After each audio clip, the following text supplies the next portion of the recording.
The 2024 National Summit on Mass Atrocities was an opportunity for stakeholders in the security and civil society space to highlight the impact of violence and humanitarian issues across the country. Participants say there is an urgent need for government to do more to address the causes such as illiteracy and provide a safe haven for farmers, protect women from sexual communities, and secure communities rich in mineral resources. The event, which took place in Abuja, was timely as the nation experienced rising cases of conflicts, human rights abuse, violence, and agitations from different groups and parts of the country. The summit, an annual event, seeks to address the profound solutions to numerous causes of mass atrocities in the country that have threatened the peace and existence of the nation in the recent times. This conference is asking government to take a human security approach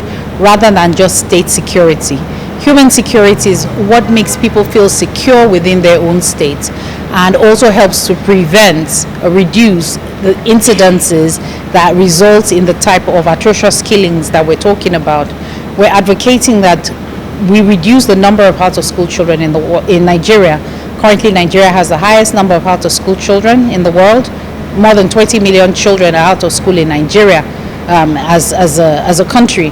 And that when you think about the future of those children that lack skills, that lack the environment to pick up the requisite skills that they need, that then the proclivity to violence increases. Also, the proclivity to insurgency, to violence increases amongst people who are less literate. We're also asking that government looks into food insecurity, and as you know, that has been the core message of the End Bad Governance campaign that protests have gone on in our streets in Nigeria. If government will protect farmers, will protect farmlands, will protect communities, and also protect women from sexual violence, ensure that we also protect mineral-rich communities because they're also being run over by bandits, apart from what's going on in the South, then we'll move closer to ending impunity. People do not trust the institutions of government, particularly the judiciary, anymore. There's a need to sanitize the judiciary. There's a need to begin to think of how our courts will work better. Our governance will become more transparent, and then the cost of governance will be reduced in such a way also that elections will be transparent, hate speech ended, then we'll move closer to a more sane society. We need to rethink what security means and therefore how to ensure that we have security. So because insecurity impacts communities, it is communities largely that impacts, and so therefore the question of security or insecurity is very, very local. Yet the weakest link in governance is local government, and so you have a vacuum because the federal government cannot be present everywhere. Even if you have a federal police force, federal security agencies, they cannot be present in every location.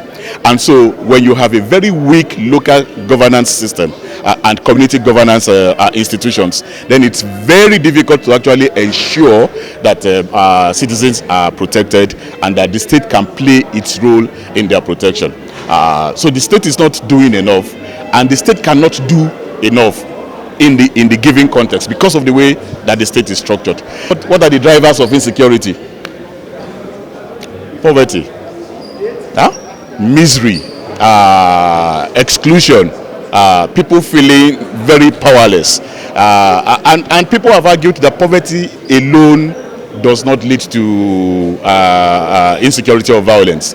But you see, when you have poverty and you have impunity, when you have poverty and you have very few people, you have a very large gap between the rich and the poor, and you have the rich flaunting their wealth in the face of mass poverty. Then you are going to have mass anger, and that's what we've been seeing in the last 2-3 years with EndSARS and now with End Bad Governance. And so that's what's been building up, that anger in people, the fact that people can be dignified even when they don't have enough.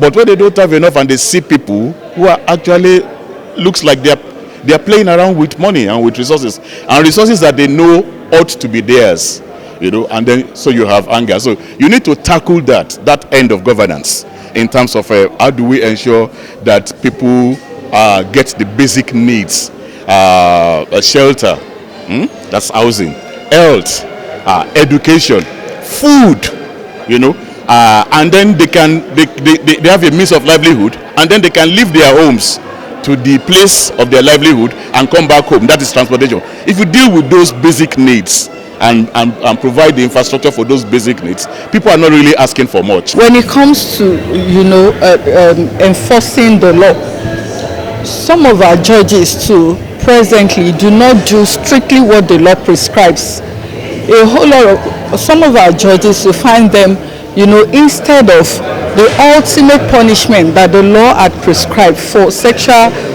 violence, most especially rape now in section 357 and the punishment in 358 of the criminal code, instead of the fact that the law specify the offender shall be sentenced to life imprisonment. So you see some of our judges, doing their own bidding. You find them, instead of strictly abiding by that word shall, which must strictly be adhered to, they do, of course, something like they may or can.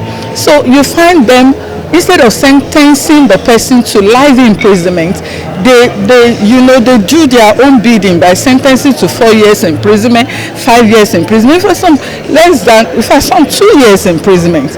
And the person will just go in a jiffy, come back and feel that it is a norm still, and can still go ahead and perpetrate such, in the community. You know what the security situation is. You know all the lives that are lost pretty much annually.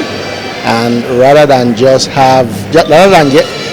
allowing us to be numb to these developments or just have them as numbers, the idea is to have a day that is focused on attending to these issues and also ensuring that these valuable lives of Nigerians that get lost incessantly arising from the security challenges and other related excesses of the security agencies are discussed by Nigerians for Nigerians with demands being made to the government on what needs to happen going forward.